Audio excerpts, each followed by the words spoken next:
Hi friends, నమస్తే. Welcome to crazy monkey. So తాజా updates తో మీ ముందుకు వచ్చేసాను. ఇప్పుడు విషయానికి వద్దాం. మనం పడుకున్న తరువాత నిద్రలో ఎన్నో కలలు వస్తూ ఉంటాయి. మరికొన్ని మర్చిపోతుంటాం, కొన్ని గుర్తుంటాయి. తెల్లవారుజామున వచ్చే కలలు నిజమవుతాయని అంటారు. ఆ కలల్లో అప్పుడప్పుడు చనిపోయిన వారిని కూడా కలుస్తాం. ఇలా చనిపోయిన వారితో సంభాషించడం, మాట్లాడడం, వారిని కలిసినట్లు కల రావడం మంచిదేనా కాదా అన్న ఈ ప్రశ్న చాలామందిని పదే పదే వేధిస్తూ ఉంటుంది. కలలో చనిపోయిన మీ నాన్నగారు కనిపించి మీతో మాట్లాడితే మీరు కొన్ని దుష్ట శక్తుల నుండి అపకీర్తిని ఎదుర్కొంటారు.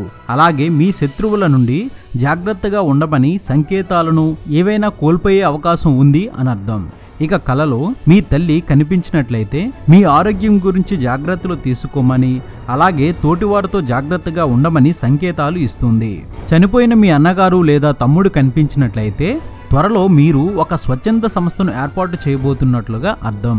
అలాగే మీకు బాగా దగ్గరైన బంధువులు, స్నేహితులు, తెలిసిన వ్యక్తులు కనిపించినట్లయితే మీరు ఆర్థికపరమైన ఇబ్బందులు ఎదుర్కొంటారని అర్థం.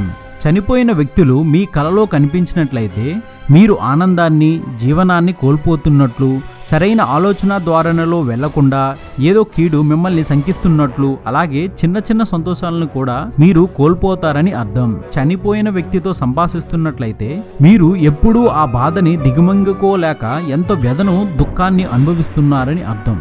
ఇది అప్డేట్. మరొక ఇంట్రెస్టింగ్ వీడియోతో మీ ముందుకు వచ్చేస్తాను. ఇలా ఎన్నో కొత్త విషయాలను మనకు తెలియజేస్తున్న మన విఆర్ మీడియా యూట్యూబ్ ఛానల్ని సబ్స్క్రైబ్ చేయండి, మమ్మల్ని ప్రోత్సహించండి. Please subscribe and thank you.